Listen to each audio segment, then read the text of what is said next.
let me tell you the most expensive sentence in small business. I just need to hire somebody for that. You have heard it, you have probably said it, I know I have. Something breaks, something falls through the cracks, something takes too long, and the first instinct is always the same: hire someone. And look, I get it, it feels like the answer. More hands, more output, more capacity. But here's what nobody is telling you. Most of the problems you are trying to hire for are not people problems. They are systems problems. And if you hire a person to solve a systems problem, you do not fix the problem, you just pay more to have it. Today we are talking about why the smartest operators are not scaling with headcount. They are scaling with systems, and why you should be doing the same. Before we get into it, if you are building a business, running operations, or trying to grow without burning through cash and sanity in the process, hit subscribe. This show is not motivation, it is not theory, it is operator thinking. How real businesses actually work when the cameras are off.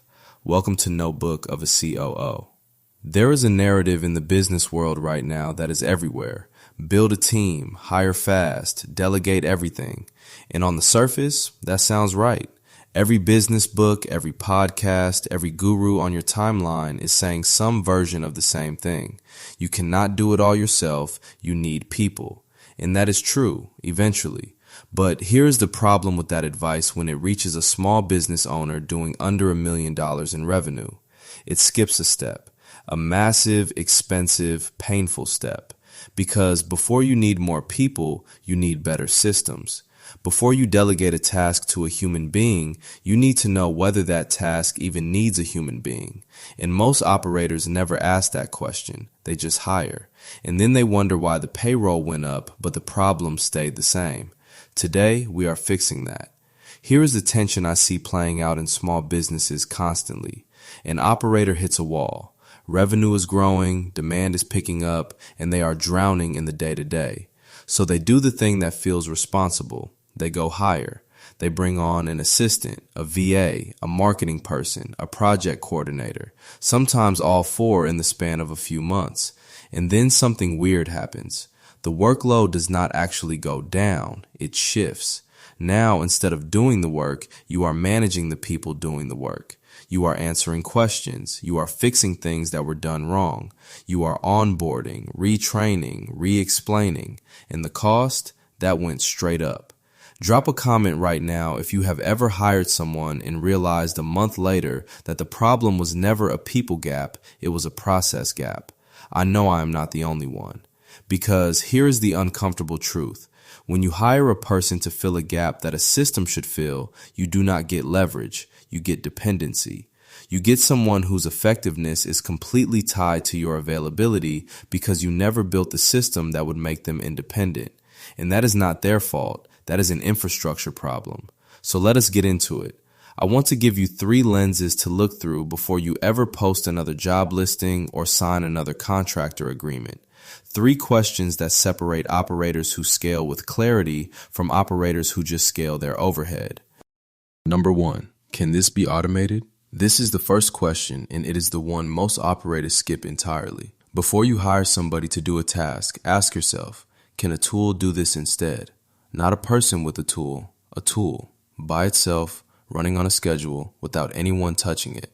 I am talking about things like lead follow-up emails, invoice reminders, appointment confirmations, data entry, social media scheduling, report generation, file organization, customer onboarding sequences. Every single one of those tasks gets hired for every single day, and every single one of them can be automated with tools that already exist. We are talking Zapier, Make, basic CRM workflows, even AI tools that handle customer inquiries. Now, I am not saying fire everyone and replace them with software. That is not the point. The point is that every dollar you spend on a human doing the task a machine could do is a dollar you cannot spend on the work that actually requires a human. Strategy, relationships, creative problem solving, client experience. Here is a simple exercise. This week, write down every task you are thinking about hiring for. Next to each one, write down whether that task requires judgment or just execution. If it is just execution, if the steps are the same every time, if there is no real decision making involved,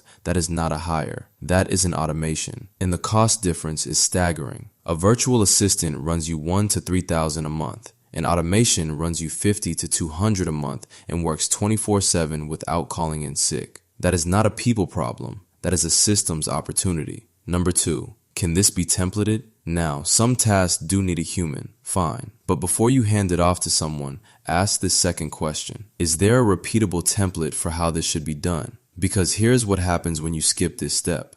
You hire someone, you explain the task verbally, maybe you hop on a Zoom call and walk through it once. They take some notes, and then they go try to do it. And every single time, it comes back slightly wrong. Not because they are incompetent, because you never gave them a system to follow. Templates are not fancy. A template could be a Google Doc that says, here is how we write a client proposal. Step 1, pull the client name from the CRM. Step 2, use this structure. Step 3, send it through this channel for review. That is a template. That is a system. And once that exists, the person you hire does not need to guess. They do not need to ask you. They do not need to interpret. They just follow the process. Drop a comment if you have ever had to re-explain the same task to the same person more than 3 times. That is not a talent issue. That is a documentation issue, and it is fixable. The principle here is simple. Never delegate chaos. If you do not have a clear, documented way to do something, do not hand it to another human being and expect consistency. Write the process first,